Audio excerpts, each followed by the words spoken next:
Проектот Македонија вработува во изминатите 2 години отвори нови над 25.000 работни места. Само преку Македонија вработува 2. Се вработени околу 6.000 лица во 4.100 компании. Според лидерот на ВМРО ДПМН Никола Груевски, проектот тече одлично и тоа е најдоброто нешто што и се случило на Македонија во последните 25 години. Ако со овие проекти Македонија вработува 1 и Македонија вработува 2, се вработени над 25.000 луѓе, значи дека ние 13 фабрики, како да сме привлекли 13 нови фабрики, со вработени околу 500. Тоа е одлично, тоа е добро, се овозможи на голем број луѓе, особено од многу потешки категории и ранливи категории, кои што тешко може да дојдат до вработување, да им се најде вработување, да се охрабрат компаниите, да ги вработат, односно да им се дадат екстремно добри услови, како никаде до сега, да ги вработат.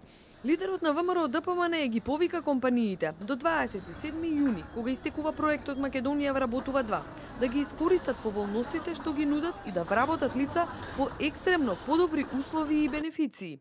По овој период, оваа можност нема да постои.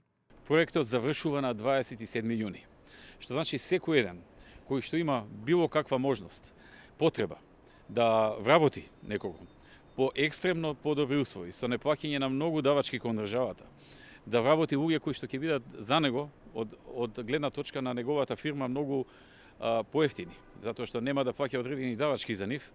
Шансата е до 27 јуни и потоа тој завршува и нема веќе таква можност. Со проектот Македонија вработува 1. За една година беа вработени 20.000 лица во над 10.000 компании. Компаниите и експертите, но и оние кои бараат работа во изминатиот период, позитивно ги оценија овие мерки.